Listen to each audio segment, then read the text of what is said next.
This channel does not promote any violent, harmful, or illegal activities. All content provided by this channel is meant for an educational purpose only. Sujoy গোটা মিছিলটা বিজেপির গোটা মিছিলটা পুরোটাই কি স্বাস্থ্য ভবনের দোরগোড়ায় পৌঁছে গেছে নাকি মিছিলের লেজ এখন অনেক দূর পর্যন্ত আছে? সব রকম চেষ্টা করা হচ্ছে দূরেই যারা ঘনতম সায় তুই বারুদের ফুলকি মুছে দেবে নিষেধের কালিমা রুখে দাঁড়াবা। একজন মা হয়ে বলছি, সফল জীবনের জন্য যেমন চাই মজবুত হয়ে ওঠা শিক্ষা, মজবুত চুলের জন্য তেমনই চাই Alopex long and strong hair oil.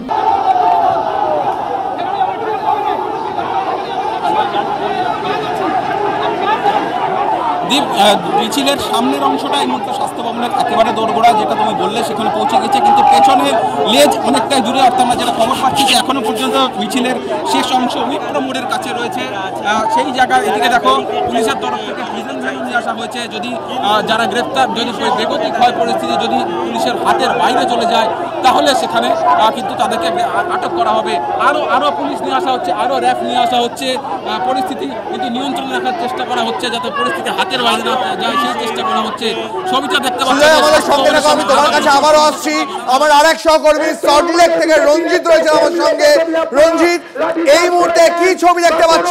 কর্মীর উপর যদি আক্রমণ করেছেন আমাদের আন্দোলন আমরা নৃশংস ঘটনার প্রতিবাদে পশ্চিমবঙ্গ বিজেপির পক্ষ থেকে যে স্বাস্থ্য ভবন ঘেরাও অভিযান, সেই ঘেরাও অভিযানে কিন্তু পুলিশি নিরাপত্তা কিন্তু যথেষ্ট ছিল না। সকাল থেকে তোমাকে জানাচ্ছি মাত্র 220 জন পুলিশ মোতায়েন ছিল। এছাড়াও ছিল ডিসি পদমর্যাদার 5 জন অফিসার, যেটি কিনা ইন্দিরা ভবনের সামনে ছিল, এবং ইন্দিরা ভবনের সামনে ডিসি পদমর্যাদার 5 জন অফিসার থাকলেও সেখানে যথেষ্ট পরিমাণ পুলিশ থাকলেও সেই কোথাও কি পুলিশ আজকে একটা নরমে গরমে স্ট্র্যাটেজি নিয়েছে বিক্ষোভকারীদের, বিজেপি কর্মী সমর্থকদের আটকাতে?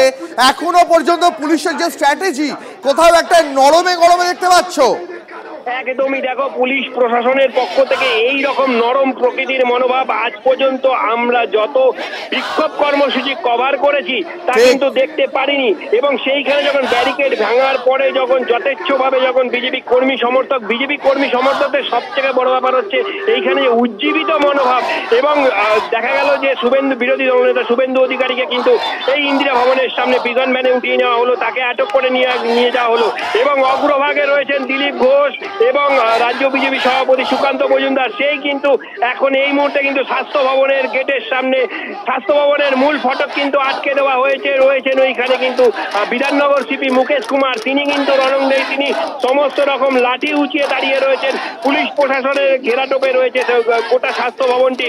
তবে যে বিজেপির উজ্জীবিত মনোভাব, বিজেপি কর্মীদের উজ্জীবিত মনোভাব কিন্তু একবারে অনর্কি দোষী। রঞ্জিত, আমাদের সঙ্গে থাকো। এই মুহূর্তে যে ছবি দেখাচ্ছি, সুকান্ত মজুমদার, লকেট চট্টোপাধ্যায় তারা এই মুহূর্তে বসে পড়েছেন রাস্তার উপরে, সঙ্গে রয়েছেন দিলীপ ঘোষও।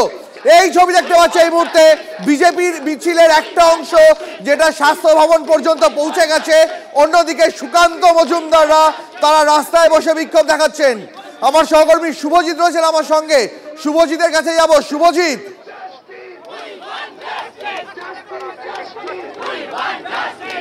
দেখো রঞ্জিত, যেখানে শেষ করলো সেখান থেকেই শুরু করি। আমরা এত বিক্ষোভ সমাবেশ কভার করেছি, এত মিছিল কভার করেছি, পুলিশের এই ভূমিকা কিন্তু এর আগে আমরা দেখিনি। জানি না পুলিশ কি কৌশল নিয়েছে। আমরা শুরুতেই বলেছিলাম জায়গায় জায়গায় পকেট করা হয়েছিল, পুলিশ কর্মী মোতায়েন করা হয়েছিল, কিন্তু ব্যারিকেড করা হয়েছিল একমাত্র ইন্দিরা ভবনের সামনে। সেই ব্যারিকেড ছিল 1 লেয়ার ব্যারিকেড। সেই ব্যারিকেড ভেঙে এগিয়ে আসেন বিজেপি কর্মী সমর্থকরা। তারপর স্বাস্থ্য ভবন পর্যন্ত কিন্তু কোনো ব্যারিকেড কোথাও করা হয়নি। কয়েকটা জায়গায় পুলিশ বাধা দেওয়ার চেষ্টা করেছিল, কিন্তু সেই বাধা ধোপে টেকেনি। বাধা দেওয়ার সদিচ্ছা ছিল কিনা তা নিয়ে প্রশ্ন উঠছে। আমরা দেখাচ্ছিলাম বিজেপি নেতৃত্ব বসে পড়েছেন, অগ্নিমিত্রা পল তিনিও কিন্তু বসে পড়েছেন।